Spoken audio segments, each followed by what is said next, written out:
ರಸವನ್ನು ತೆಗೆದುಕೊಂಡು ಒಂದು ಬೌಲಿಗೆ ಹಾಕುತ್ತೇನೆ. ಹಾಗೆ ಗುಲಾಬಿ ರಸವನ್ನು ತೆಗೆದುಕೊಂಡು ಹಾಕುತ್ತೇನೆ. ಇದು ಕೆಂಪು ಬಣ್ಣಕ್ಕೆ ತಿರುಗಿತು. ಇದು ಆಮ್ಲ. ನಾನು ಸುಣ್ಣದ ದ್ರಾವಣವನ್ನು ತೆಗೆದುಕೊಂಡು ಹಾಕುತ್ತೇನೆ. ಹಾಗೆ ಗುಲಾಬಿಯನ್ನು ತೆಗೆದುಕೊಂಡು ಹಾಕುತ್ತೇನೆ.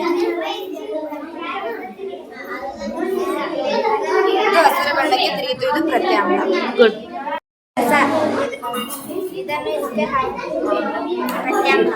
ಇದು ಹಸಿರು ಇದರಲ್ಲಿ ಪ್ರತ್ಯಾಮ್ಲ ಇದೆ ಎಂದು ಹೇಳುತ್ತೇವೆ.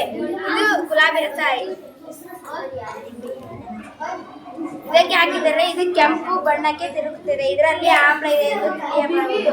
ನಾವು ಲಿಕ್ವಿಡ್ ಪೇಪರ್ ಇಲ್ಲದಿದ್ದರೂ ಗುಲಾಬಿ ರಸವನ್ನು ಹಾಕಿ ಮಾಡಬಹುದು. ನಿಂಬೆ ರಸಕ್ಕೆ ಹಾಕಿದರೆ ಅದು ಕೆಂಪು ಬಣ್ಣಕ್ಕೆ ತಿರುಗುತ್ತದೆ. ಗುಲಾಬಿ ರಸವನ್ನು ಸೋಡದ ನೀರಿಗೆ ಹಾಕಿದರೆ ಅದು ಹಸಿರು ಬಣ್ಣಕ್ಕೆ ತಿರುಗುತ್ತದೆ. ಆದ್ರೆ ಪ್ರತ್ಯಾಮ್ಲ. ಆಮ್ಲ ಹಸಿರಾದರೆ ಪ್ರತ್ಯಾಮ್ಲ. ಅಂದರೆ ನಾವು ನೈಸರ್ಗಿಕ ಗುಲಾಬಿ ರಸವನ್ನು ತೆಗೆದುಕೊಂಡು ಒಂದು ಆಮ್ಲಕ್ಕೆ ಸೇರಿಸಿದಾಗ ಅದು ಕೆಂಪಾಗಿ ಬದಲಾಗುತ್ತದೆ. ಗುಲಾಬಿ ರಸವನ್ನು ಸುಣ್ಣದ ನೀರಿಗೆ ಹಾಕಿದರೆ ಇದು ಹಸಿರು ಬಣ್ಣಕ್ಕೆ ತಿರುಗುತ್ತದೆ.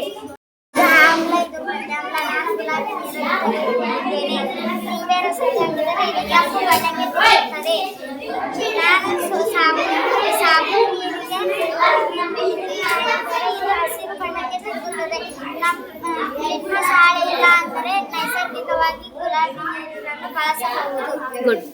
ಆಮ್ಲ ಇದರಲ್ಲಿ ಗುಲಾಬಿ ರಸವನ್ನು ಹಾಕಿದರೆ ಇದು ಕೆಂಪು ಬಣ್ಣಕ್ಕೆ ತಿರುಗುತ್ತದೆ. ಇದು ಪ್ರತ್ಯಾಮ್ಲ. ಇದಕ್ಕೆ ಗುಲಾಬಿ ರಸವನ್ನು ಹಾಕಿದರೆ ಇದು ಹಸಿರು ಬಣ್ಣಕ್ಕೆ ತಿರುಗುತ್ತದೆ. ಇದು ನಮ್ಮ ಕಡೆ ಲಿಟ್ಮಸ್ ಪೇಪರ್ ಇಲ್ಲದಿದ್ದರೆ ನೈಸರ್ಗಿಕವಾಗಿ ಗುಲಾಬಿ ರಸವನ್ನು ಸೂಚಿಸಬಹುದು. ಒಂದು ಆಮ್ಲನ ತೆಗೆದುಕೊಂಡು ನೋಡಿ, ನಿಂಬೆಹಣ್ಣಿನ ರಸ ಹಾಕಿದ್ರೆ ಅದು ಕೆಂಪು. ಇದು ಒಂದು ಪ್ರತ್ಯಾಮ್ಲ. ನಾನು ಗುಲಾಬಿ ರಸ ಅದಕ್ಕೆ ಹಾಕ್ತೇನೆ. ಇದು ಹಸಿರಾತು. ಇದ್ರೊಳಗೆ ಪ್ರತ್ಯಾಮ್ಲ ಐತಿ ಅಂತ ಅರ್ಥ. ನಿಮ್ಮ ಕಡೆ ಲಿಟ್ಮಸ್ ಪೇಪರ್ ಇಲ್ಲ ಅಂದ್ರೆ ಈ ತರನ ನೈಸರ್ಗಿಕವಾಗಿ ಬಳಸಬಹುದು. ಗುಲಾಬಿ ರಸವನ್ನ ಬಳಸಬಹುದು. ಗುಡ್.